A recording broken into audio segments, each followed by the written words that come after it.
అమ్మ ఇక లేరు. అమ్మ ప్రభు సన్నిధికి చేరుకున్నారు. అమ్మా నిన్ను మించిన బంధం ఏదియు లేదే, లోకంలో ఈ తీయని బంధం కానరాలేదే.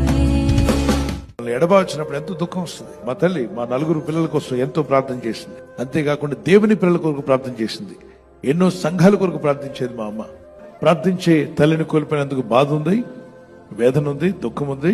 అయినప్పటికీ ఆ తల్లి ఆమె ఏ ప్రభుని ప్రకటించిందో, ఏ పరలోకం గురించి ఆమె ప్రకటించిందో, ఏ దేవుని యొద్దకు వెళ్లాలని ప్రార్థన చేసిందో, మరి ప్రభు యొక్క పిలుపుని అందుకొని ఆయన సన్నిధికి చేర్చబడ్డారు. అనేకులకు తల్లిగా దేవుడు ఆమెను దీవించారు, ఆస్వాదించారు. ఆమె ద్వారా, ఆమె ప్రార్థన ద్వారా ఎంతో మంది ఆదరించబడ్డారు, బలపరచబడ్డారు. ప్రార్థన చేస్తున్నాం, మీ అందరూ బలపడాలని, మీ కుటుంబాల్లో కూడా సమాధానం ఉండాలని.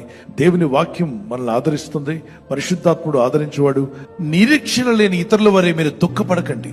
యేసు మృతి పొంది తిరిగి లేచినని మనం ఎరిగిన ఎడలా, అదే ప్రకారము యేసునందు నిద్రించిన వారిని దేవుడు ఆయనతో కూడా వెంట పెట్టుకుని వచ్చును. అంటే ప్రభువునందు నమ్మి చనిపోయిన వాళ్ళ ఆత్మల్ని పరదేశకు వెళ్తాయి. అక్కడ దేవుని సన్నిధి ఉంటుంది. వేవేల పరిశుద్ధులు మనకన్నా ముందెళ్ళిన వారు ఉంటారు. అక్కడ వాళ్ళ మధ్యలో ఈ వెళ్ళిపోయిన ఆత్మలు ఉంటాయి. అది పరిశుద్ధ లోకం, దేవుని లోకం, అద్భుతమైన లోకం, అది నిరంతరం ఉండే లోకం.